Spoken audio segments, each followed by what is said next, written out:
It started like any other summer Saturday, full of careless laughter, sticky sunscreen, and sand sticking to sweaty skin. The air was heavy with the scent of salt, coconut lotion, and that subtle, murky smell the ocean always carried, like it. Held secrets just below the surface. Maddie, Jules, Tasha, Bella, and Rena had been inseparable since middle school. This beach trip, they said, would be their last real adventure before life pulled them apart. They didn't know how right they were. They chose Hollow Shore for its privacy. Tasha had found it on some obscure Reddit thread titled Secret California. Beaches locals don't want you to know. It wasn't on any tourist maps. No public bathrooms, no boardwalks, no lifeguards. Just cliffs, trees, and ocean for miles.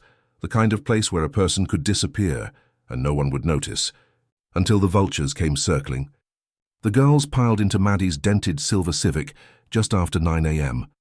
Rena played DJ from the passenger seat, queuing up nostalgic Spotify playlists from their high school years.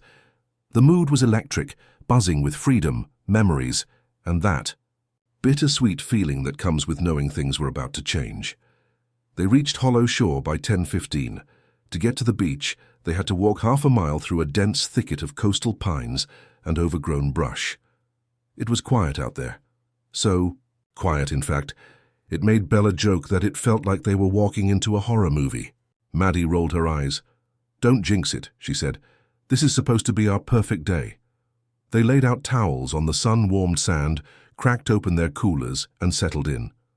By noon, they were swimming, laughing, filming TikToks, and tanning like they didn't have a care in the world.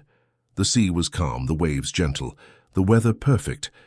No one saw what happened after 1:32 p.m. That was the last timestamp from a Snapchat Bella sent to her boyfriend, her standing ankle-deep in water, waving at the camera with the caption, "Finally got Tasha in the water." After that, there was silence. When Maddie's parents realized she hadn't come home that night, they weren't too worried. Maybe the girls decided to camp. They were 18 now. Independent. The worry crept in slowly, like fog rolling in from the sea. Then it thickened. When none of the girls answered their phones the next morning. Not a single call, not a single ping on Find My iPhone. By 2 p.m. that Sunday, the police were involved. The search party reached Hollow Shore by evening. Maddie's Civic was still there, parked at the edge of the gravel lot, locked. Her phone wasn't inside. Neither were the keys. Officers followed. A faint trail of footprints to the beach, where they found the girls' things arranged neatly on a long driftwood log. 5 towels, a half-eaten bag of Cheetos, a pair of Ray-Bans, a knocked-over speaker still faintly buzzing with static. But no signs of a struggle, no blood, no scattered belongings. It looked intentional, as if they had packed themselves into the ocean and walked away. Divers were brought in to search the coastal caves. Helicopters flew overhead for weeks. Dogs sniffed, people theorized, Reddit threads popped off. Rumors spread like wildfire. Some people believed the girls had drowned. Others whispered about trafficking rings that targeted remote locations. There were darker theories too, the kind people don't say aloud unless they're already drunk or scared or both. A local old-timer named Jerry told a news crew, "That beach has a history, bad energy. There's things out there that ain't natural." They laughed at him on TV, but they didn't find anything better. Weeks passed, then months. The town of Belridge slowly returned to normal, but there was a cold spot in every conversation, a quiet pause every time someone passed the high school or drove past the missing persons posters plastered across gas station windows. Their families stopped doing interviews. The story faded from the national spotlight, but one man didn't forget. Paul Grant wasn't a detective or a family friend. He was a pilot, quiet, divorced, with a salt and pepper beard, and a habit of listening to true crime podcasts on long flights. He'd flown along the coast for 15 years, ferrying executives and tourists for a private charter company based in Sacramento. He wasn't looking to be a hero, but he had a daughter once, Emma, who died of leukemia at 12. That kind of pain doesn't leave you. Maybe that's why the story stuck with him. Every now and then, on routine flights, Paul would stray off his route by a few degrees. Just a small detour. He knew no one would care. He kept his eyes peeled, heart pounding whenever he passed the cliffs near Hollow Shore. On October 23rd, 5 months to the day after the girls vanished, he saw something. He was flying a solo test route, a new Cessna 226 that had just come out of repairs. The sky was overcast, clouds like bruises across the horizon. Below him the sea was grey and restless. He flew low, hugging the coast. Then he saw a shadow where no shadow should have been. It was an island, small, misshapen, covered in jagged rock, tangled trees, and what looked like a sloping beach on its western edge. He'd never seen it before, not once. It wasn't on any chart he had, not even on the digital maps. He almost kept flying, almost convinced himself it was nothing, but something made him circle back, and there, on the edge of that beach, was movement, a white cloth, flapping, not trash. It looked like it had been tied to a branch, like a flag. Then he saw her, thin, pale, filthy, long matted hair. She was waving, no begging. Hands stretched upward, wobbling like she could barely stand. Paul's blood ran cold. He yanked his phone from the dashboard, shaking as he zoomed in and snapped pictures. He couldn't land, no flat space, but he could call it in. He switched to emergency comms. "This is November 496 Papa Alpha," he said, voice dry. "Possible survivors on an uncharted island off the Belridge coast. Requesting immediate Coast Guard support. Repeat, immediate support. I've got visual confirmation." It took 4 hours for a search boat to arrive. By then, Paul was already circling back for the 5th time, afraid she'd disappear if he looked away. What they found wasn't just a missing girl. It was a secret no one was prepared for. The Coast Guard boat cut through the water like a blade, engines roaring as it neared the rocky shoreline of the uncharted island. The team on board, 6, men and women trained for disaster, weren't sure what to expect. They had all heard of the girls who vanished. Everyone in California had, but no one believed they'd find anything now, especially not 5 months later. Lieutenant Sarah Maddox was the first to spot her, a girl crouched low beneath a sickly tree near the edge of the beach. Her skin was pale, almost translucent under the clouded sky, her limbs thin like twigs, shaking uncontrollably. She stared at the boat as it neared, eyes wide with disbelief or madness. Her mouth moved, but no sound came out. "Jesus Christ," Sarah whispered. "Get the medkit ready, now." 2 officers leapt into the water and waded ashore. When they reached her, she flinched hard, like a beaten animal expecting another blow. But then she collapsed into one of their arms, sobbing so hard she nearly choked. "My name, Maddie," she croaked. The girl they pulled from the island that day was Madeline Pierce, one of the 5 missing girls. But she wasn't the same, not even close. Her hair had been hacked off unevenly with something dull. Her fingernails were broken down to the quick. Her feet were swollen and shredded with cuts, caked in dried blood and sand. She weighed 89 pounds. They had to inject fluids into her within 20 minutes of getting her on the boat. If they'd been a day later, she likely would have died. She kept muttering the same thing over and over as the medics worked. "They're still there. They're still there." The hospital in Belridge became a fortress overnight. News vans lined the parking lot. Reporters camped outside. Everyone wanted answers. Everyone wanted to know where the other girls were, what had happened, and how one of them had ended up on a supposedly non-existent island. But Maddie couldn't talk, at least not in the way people hoped. Her vocal cords were strained from screaming, her mind fractured from months of exposure, starvation, and something deeper, something she couldn't quite name, a trauma that made her flinch at ceiling fans and cry at the sound of waves. She barely slept. When she did, she thrashed in her bed and whispered things the nurses didn't like to repeat. It took 3 days before they allowed Detective Alan Reyes, lead on the original missing persons case, to speak with her. He found her curled up in the hospital bed, a soft blanket clutched to her chest like armor. Her eyes, haunted and unfocused, fixed on the floor as he entered. "Madeline," he said gently, sitting down. "Do you remember me?" She nodded slowly. "I need to ask you some questions. We want to help the others. Jules, Tasha, Bella, and Rena. We need to know what happened on that beach. Maddie didn't respond for a long time. Her lips trembled. Then she whispered, "It wasn't the beach, not really."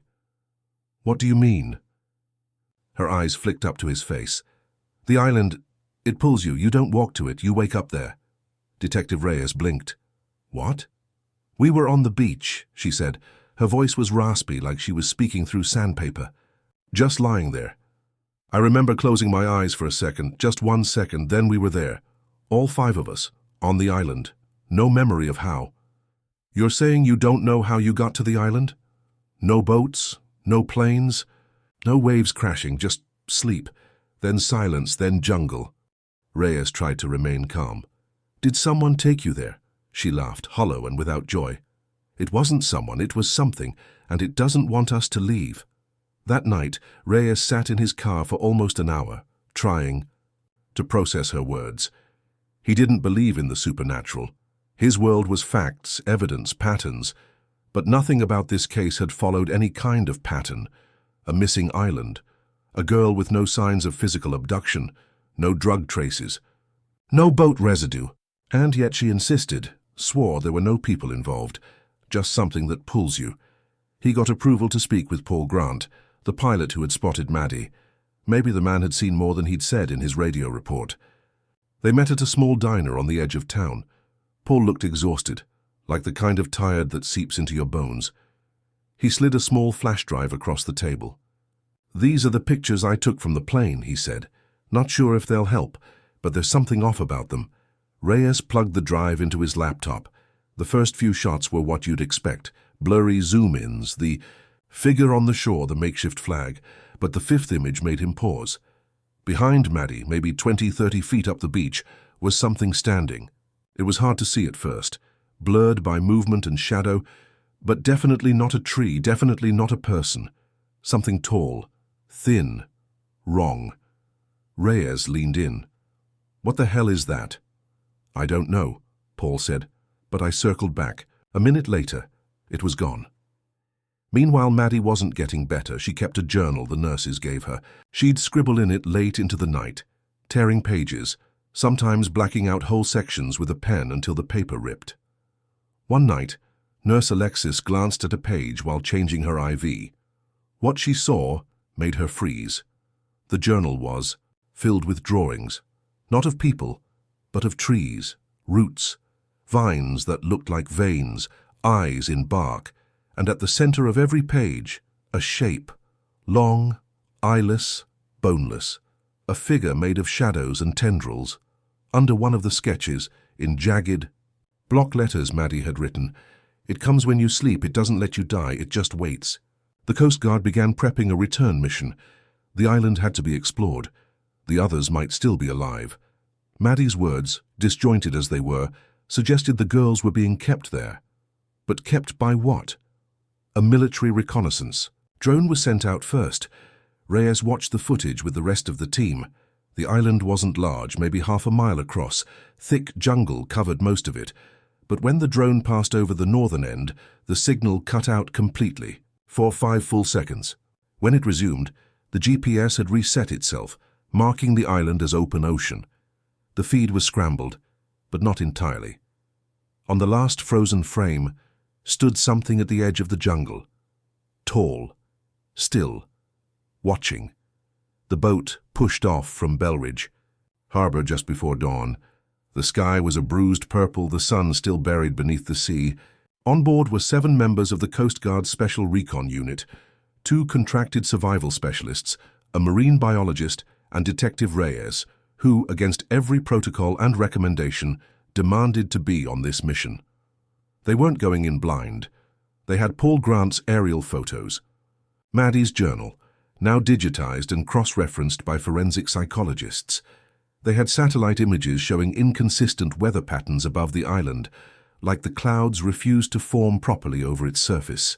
They called it Island 53A, now unofficial until confirmed. No maps recognized it. No satellite from NOAA ever logged its existence before this week. It was as if the island had surfaced suddenly, or had been hidden. The trip would take 2 hours. Nobody spoke much on the way. The motor hummed. Wind lashed their faces. Some of them pretended to read. Others stared into the surf like they expected the ocean to part and reveal the truth.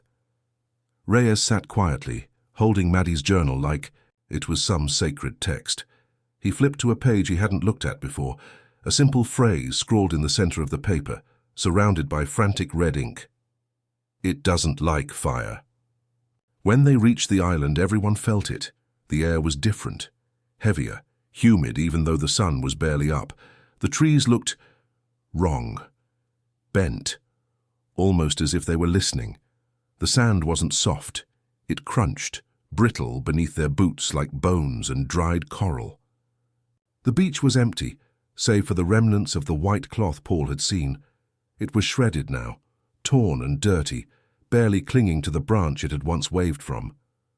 Jesus, one of the recon guys muttered. She was really here.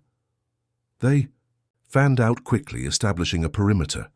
The biologist, Dr. Helm, collected samples of the soil and tree bark. She squinted up at the canopy. There's no birds, she said. No insects, no sound. This place is dead. No, Reyes murmured, scanning the tree line.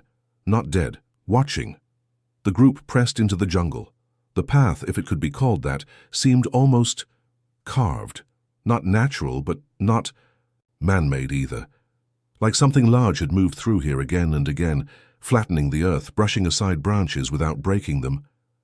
It wasn't long before they found the first sign, a shoe, half buried in the dirt, bright pink, torn at the toe. Jules's favorite pair. Reyes recognized them from photos. They flagged it, marked the GPS, then deeper, scratches on a tree. Not initials, but claw marks, 5 of them. Too high up for a bear, too deep for any known predator in the region. Could be erosion, someone offered. Reyes didn't respond.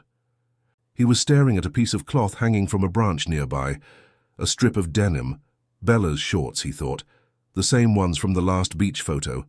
They moved faster. They found the camp in a clearing around midday, a half-collapsed lean-to, made of driftwood and palm leaves, the remains of a fire pit, scattered shells and what looked like hand-carved spears. 4 makeshift beds, lined with moss and seaweed. But only one showed signs of recent use. That's when they found the bones. Not human, at least they didn't think so, but long, thin, scorched, cracked in places like they'd been sucked dry. Dr. Helm knelt down beside them, her hands trembling slightly. This isn't right, she whispered. This looks like something between avian and mammal. But it's wrong, like it evolved in isolation. Reyes scanned the treetops. The wind had died. The air hung motionless, pressing down on them like the island didn't want them there. Then a voice, faint, raspy. Help! Everyone froze. It came from just beyond the tree line, barely audible, like someone exhaling the word through torn lungs. Help!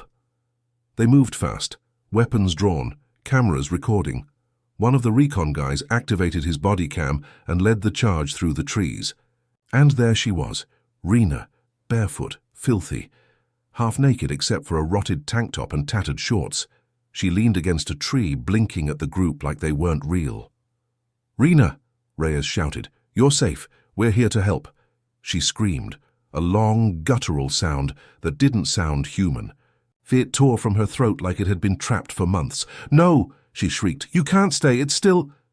Before she could finish, something moved behind her. Fast, black, slithering like smoke, but solid, a shape between the trees, too big, too silent, then gone. The recon team formed a protective circle, weapons aimed in every direction. Rena collapsed, convulsing in Reyes's arms, sobbing so hard she vomited on his boots. We have to go, she begged. We have to go before it wakes up again. They airlifted her off the island by 4 p.m. This time, no delays. A chopper from a nearby military base had been prepped in advance. Rena didn't speak during the ride. She stared out the window, lips moving silently. Maddie's name passed her lips once, then Tasha, then Bella, then Jules. No one's dead, she whispered. But not all of them are themselves. What do you mean? Reyes asked her softly. She turned to him, eyes wide, wild. It eats parts of you, not just your body, your memories, your voice. It can wear your face if you're not careful. Reyes went cold. Did it take any of them? She looked away. Not yet, but it tried. That night, Reyes couldn't sleep. He played back the body cam footage from the recon team over and over, slowing down the moment just before Rena screamed. Frame by frame, it revealed more than he'd seen before. There was something behind the tree, not fully visible, not in focus, but it had arms, longer than human, bent the wrong way at the elbow. Its head was oval-shaped, no features, but the texture, like wood, like bark, like something born from the forest, not simply living in it. And then he remembered something from Maddie's journal. The page she'd torn in half. He'd taped it back together. On it, in bold black ink, were 5 words. It pretends to be us. 2 girls had come back. 3 were still missing, but no one could agree on what they were missing from. The government had now stepped in. Officially, Island 53A didn't exist, and neither did any recorded evidence of the thing lurking in its trees. Reyes was silenced quickly. The Coast Guard team was scattered to other bases. Dr. Helm's samples disappeared overnight. Paul. Grant's license was suspended for reckless aviation behavior, and the satellite drone footage was pulled from every device it touched. They were covering something up. But why? Inside the locked psych wing of Belridge Medical Center, Rena and Maddie were kept under 24-hour observation. They weren't violent, but they were fragile, talking in fragments, mumbling to shadows, writing in cryptic sentences. They were both showing signs of memory erosion, like entire chunks of their lives had been swallowed and replaced with gaps. Sometimes they'd speak in unison. That scared the nurses most. It wasn't rehearsed, it wasn't normal. It was like they were wired together, like they were hearing a signal only they could tune into. Reyes begged to see them both again. He wasn't just chasing answers anymore. He felt it now, in his bones. Something followed them off that island. Something close. He met with Rena. First, she sat in a rocking chair, facing the corner of the room, muttering under her breath. When he entered, she didn't turn. She simply said, "It doesn't like you. You ask too many questions." Reyes swallowed the lump in his throat. "What is it, Rena? Tell me what took the others." "It didn't take them," she said softly. "It bargains." "With what?" "Pieces of who you are. It offers escape for a price. Maddie gave up her dreams. That's why she wakes up screaming. She can't remember what she wanted to be. And you?" She smiled bitterly. "I gave up my voice. That's why it hurts to talk." Reyes looked down at her arms. Scars, small, faint, dozens of them, old and new, self-inflicted. "No, not exactly." She followed his gaze. "It cuts you when you speak the truth," she whispered. "It likes lies better." The hospital ran. A full psych evaluation on both girls. Doctors debated diagnoses: trauma-induced psychosis, shared delusions, deep dissociation. But none of it explained the physical symptoms. The blood test results made no sense. Maddie's white cell count was 12x normal levels. Her immune system looked like she'd survived sepsis several times over. Rena's brain scans showed erratic, electrical spikes that mimicked epilepsy, but no seizures were ever observed. And their DNA, each test showed slight mutations, as if they had been exposed to radiation or something worse. Dr. Lyle, the hospital's neurologist, ordered a second opinion. The samples were sent to a private lab in San Francisco. They never got results back. 3 days later, that lab caught fire. Everything was destroyed. Then came the voicemail. Reyes received it late one night, drinking alone at his desk. "Detective, this is Dr. Helm. I'm not sure who else to call. I took some bark samples from the island in my pack before they confiscated the rest. I ran them through a private soil analyzer yesterday and I don't know how to say this." A long pause, shaky breath. There were human proteins in the bark, collagen, DNA fragments. It wasn't just trees, it was made of people. Click. The message cut off there. Reyes called her cell, no answer. He drove to her house the next morning. The front door was wide open. Inside, silence. Then the smell, metallic and sour like rot and blood. She was in the bathtub, fully clothed, eyes open, skin pale, dried blood caked around her ears and nostrils. No sign of struggle, no note. Her laptop was smashed on the floor. Reyes felt it then. For the first time, truly and deeply, fear. Not fear of monsters, fear of being too late. The third girl came back 6 days later, but she wasn't found on the island. She walked into a diner in Ventura at 3 a.m., barefoot, soaking wet, and naked except for a trash bag wrapped around her like a shawl. She gave her name in a quiet, flat voice. Tasha Monroe. She had no ID, no phone. She didn't know the date. She didn't recognize her own mother when she was brought in. But, she smiled at Reyes. You kept looking, she said. Reyes leaned forward, barely breathing. Tasha, where have you been? She stared at him. Between. He blinked. Between what? She tilted her head. Time. Memory. Breath. There's a place under the trees where nothing happens. Where you can wait forever and never feel a thing. She reached out, brushing his wrist. They're not all dead, she whispered.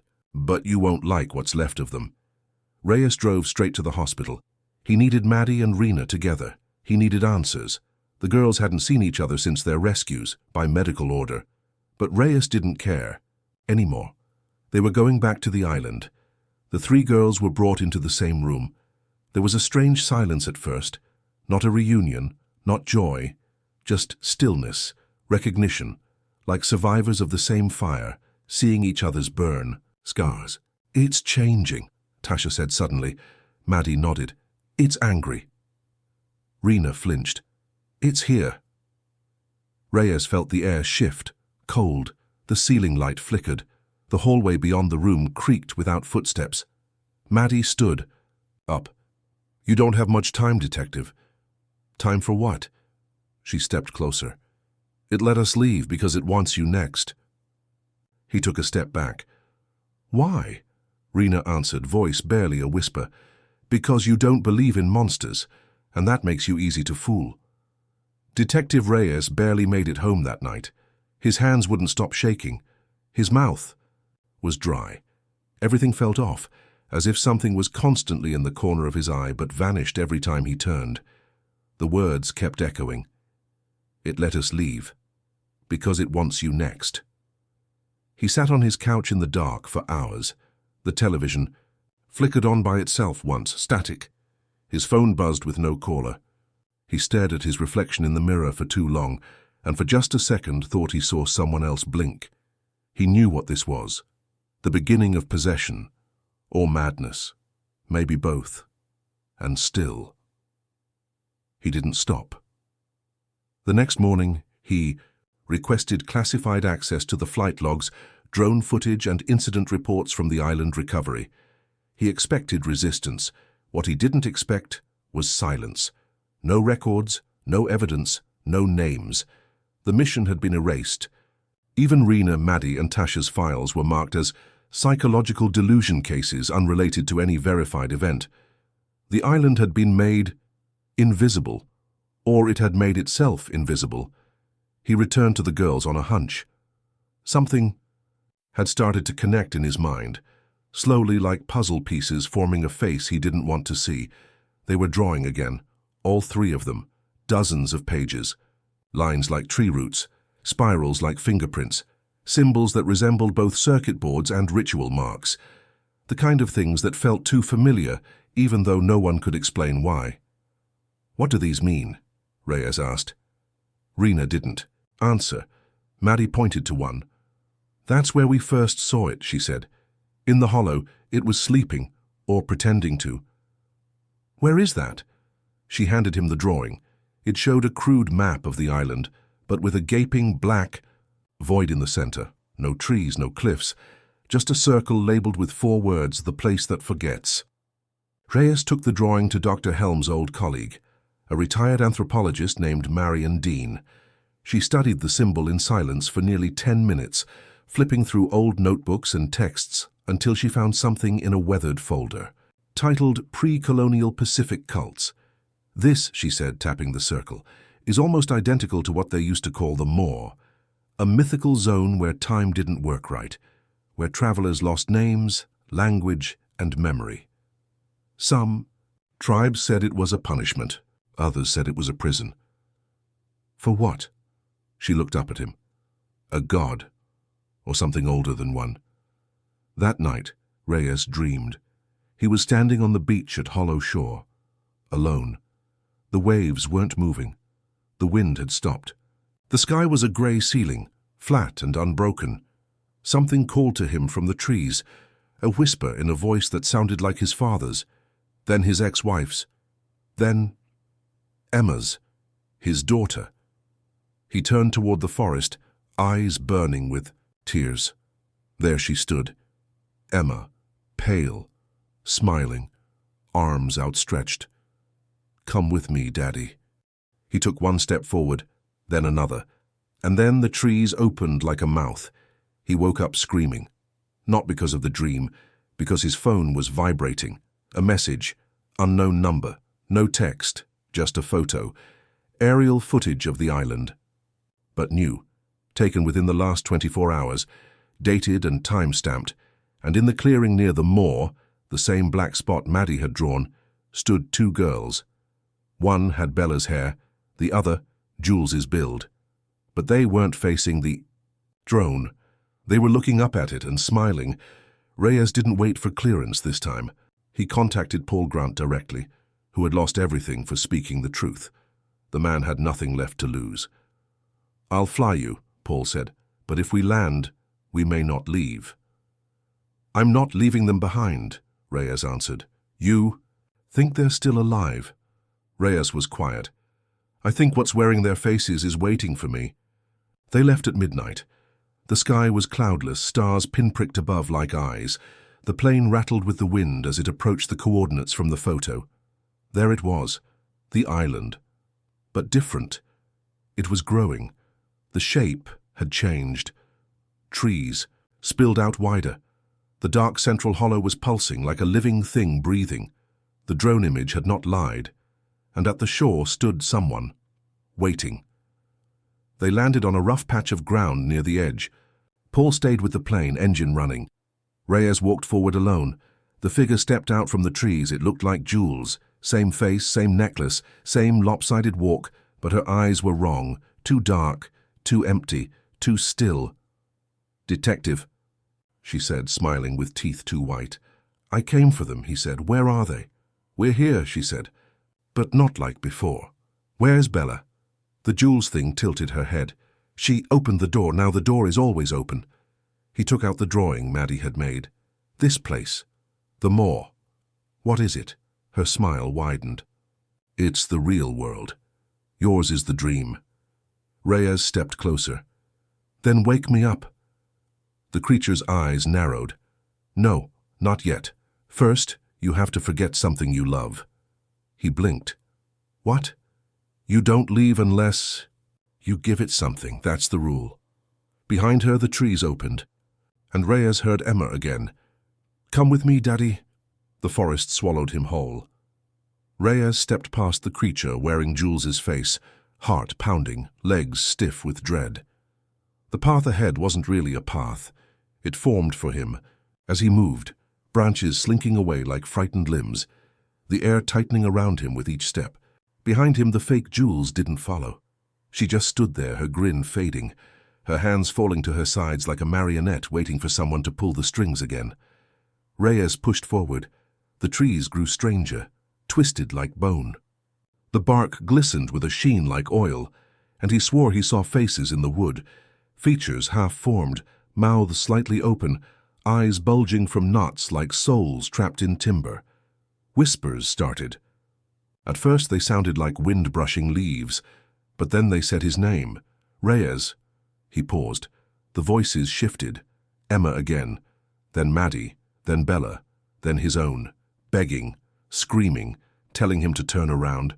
He didn't, because something was pulling him, not the island, something beneath it. It took an hour to reach the moor.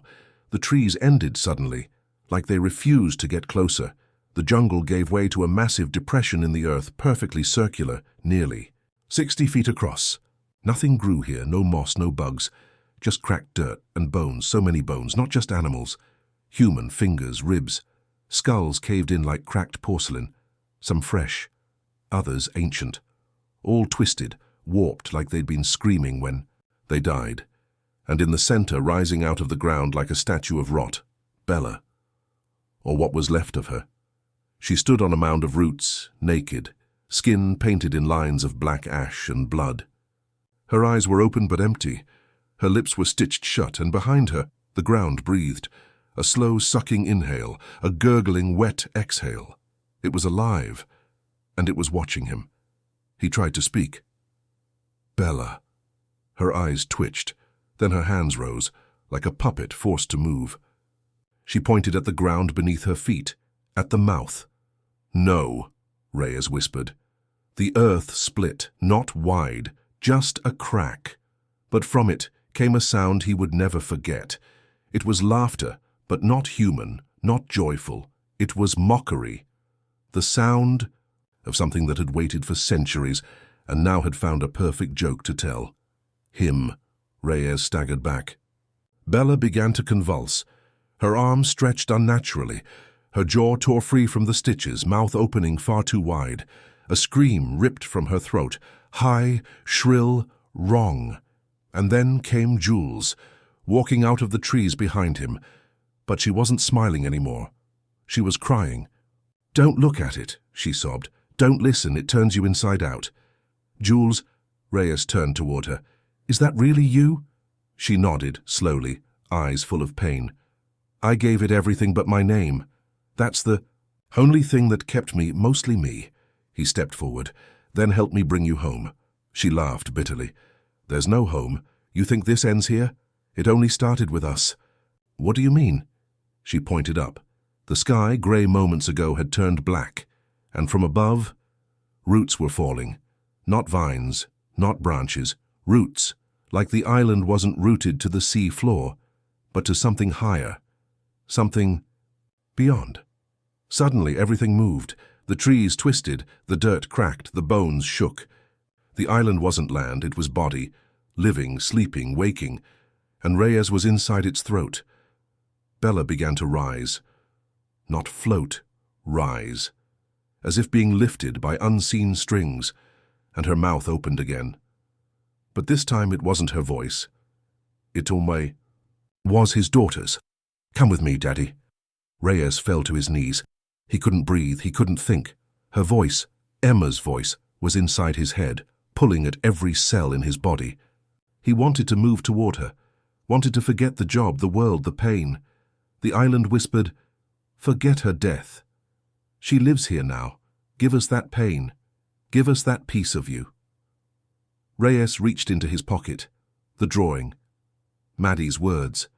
"It doesn't like fire." He pulled the flare gun, one shot left. He aimed it straight into the moor. The root-covered ground hissed as he pulled the trigger. The flare exploded in light and heat, fire dancing like a meteor as it slammed into the living earth. The island screamed, a sound so loud it shattered. The sky cracked his ears and made the air vibrate with hate. Jules collapsed. Bella's body dropped like a broken doll, and something huge, something older than time, moved beneath the ground. Reyes grabbed Jules by the wrist and ran. He didn't look back, didn't need to, because the island was collapsing. The forest behind him buckled, the trees twisted and screamed, the dirt bled black liquid. Bones crunched beneath his feet as he pulled Jules toward the beach. He could see the plane. Paul was still waiting, but then Jules stopped. "I can't leave," she gasped. "It still has me." "No," Reyes shouted. "You're free." She shook her head. "It knows my name now." And then she looked him dead in the eyes. "It's inside you, Alan." Reyes didn't remember the flight home. He barely remembered dragging Jules onto the plane, or Paul. Screaming over the roar of the engine, as the ground beneath them cracked open like a wound. He didn't remember buckling himself in, didn't remember the island shrinking behind them, didn't remember the sun coming up. All he remembered was Emma's voice, still whispering in his ears. You brought it with you. Jules was sedated the moment they landed. She'd gone silent again, limp, pale. They had to wheel her into the ER with restraints because she wouldn't stop trying to scratch her own skin off.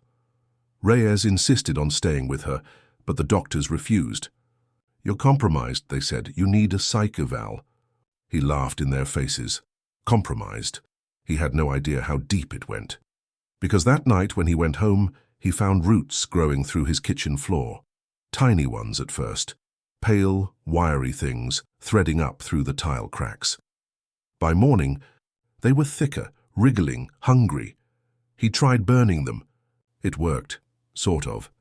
The flames roared higher than they should have, black smoke curling into the air like screams. But the next day they were back, longer, now reaching up the walls. He stopped sleeping. When he closed his eyes, he saw Bella, hanging in the moor, whispering names in a language he couldn't remember learning but understood perfectly. Worse, he saw himself, in the trees, watching his own house from the woods across the street. Not a dream, not a hallucination, a copy. He went to the hospital. Maddie and Rena were worse. Maddie had stopped eating. Rena was drawing symbols on her walls in her own blood, and Tasha, gone, disappeared from her locked room during a monitored shift. 1 minute she was sitting on her bed staring out the window, the next she was just gone. The cameras caught static, nothing else. When Reyes demanded to see the footage, the hospital director said flatly, "There is no patient named Tasha Monroe here, detective." He sat in his car, sweating, shaking. The roots were in his trunk now. He could smell the island every time he opened the door. Sea salt, rot, ash, something older. He called Paul. No answer. He drove to Paul's apartment. The door was open. Inside, the walls were covered in maps, all blank except for the same symbol scratched over and over, a circle, with a vertical line splitting it like a mouth. The moor. Paul's body was in the tub. His eyes had been pulled out, his chest carved open, but there was no blood. None. Just soil, packed neatly inside him like a garden bed. And his last message, carved into the mirror. It's growing through him. Reyes looked at himself in the mirror, eyes bloodshot, skin graying, nails turning black. He knew it then, knew what the island had done. It hadn't punished him. It had chosen him. A new carrier, a seed. He was the door now. He ran back to the hospital. Maddie saw him and screamed. Rena tried to kill herself again. Even the nurses wouldn't come near him. He pressed his hands against the glass of Maddie's room, tears in his eyes. "How do I stop it?" She shook her head slowly. "You don't. Tell me." She met his gaze. "You either give it something it wants, or you become something it wears." That night he made his choice. He packed his gun, the flare, a recording device, and the drawing. He drove to the beach, back to Hollow Shore, and waited. He sat there, knees in the sand, waves licking his boots as the sky above began to flicker like a dying screen. Behind him, trees rustled. But there were no trees at Hollow Shore, not until now. They had followed him, the roots, the hunger, the island. It had been waiting. He pressed record. "If you're hearing this," Reyes said, "I've gone back. Not because I'm brave, but because I'm infected. And it doesn't want the weak anymore. It wants the loud ones, the doubters, the heroes." He looked up at the night sky. Then in a whisper, "And it's spreading. Through the soil, the wind, the stories we tell. Every time you speak its name, you feed it. So don't say it, don't draw it, don't remember it." He stared at the waves, then stood and walked into the woods that didn't belong there. He walked until the sand turned to ash. The new trees, his trees, were taller than before, denser. They moved when he blinked like they were watching from behind bark skin and moss-covered eyes. The roots curled around his boots, not to trip him, but to guide him. They remembered him because he was part of them now. The moor pulsed beneath his skin. Reyes returned to the center of the island, though this time there was no need for a path. The jungle parted for him like a mouth welcoming back its favorite meal. The clearing was wider now, and deeper, a crater filled with shadows and windless air, and from its center rose Bella again, or what was left of her. Her face was nothing but muscle and bone, barely covered in flesh. Her limbs had grown long and bent. Veins like black cords bulged across her chest. Her mouth was open, but no sound came out, just a long, slow breath, like the island itself was breathing through her. He stepped forward, no fear, only understanding. The Moor spoke directly this time, no voice, no language, just thoughts, pushed into his skull like nails. You wore your grief like armor, but you never let it go. He clenched his fists. She was all I had. Exactly. Give her too, and we'll give you peace. He saw Emma again, laughing, running, calling to him with arms stretched out. The same dream, the same temptation. But this time, he knew better. No, he said. The ground trembled. Then give yourself. The roots wrapped around his ankles, pulled him to the edge of the moor. He didn't resist. This was the price, for going too far, for trying to drag truth back from a place built to destroy it. The only way to end the story was to end the storyteller. He opened the flare. Gun, one shot left. He looked down at the drawing Maddie had made. The circle, the line, the door. He smiled, then aimed the flare not into the ground, but into himself. The light burst from his chest, fire, blinding. The island howled, trees ignited. The moor opened wide, a scream without end, as the roots writhed and recoiled like wounded animals. The smoke was not grey, but white, pure, burning away everything it had consumed. The sky split open, and the island collapsed. 2 weeks later. They found him on the beach, not burned, not broken, just asleep. Reyes woke up in a hospital bed, coughing black soot, his eyes red, his memories hazy. The doctors said he had washed ashore, naked, wrapped in a tangle of roots and ash. But the island, gone. Satellite scans showed nothing. Just open ocean.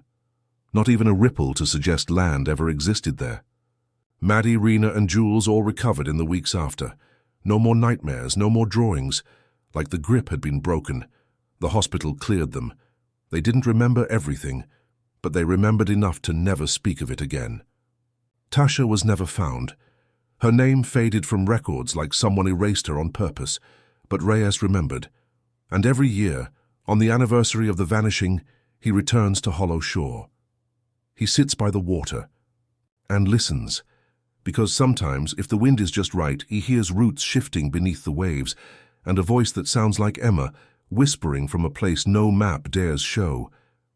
We're still here.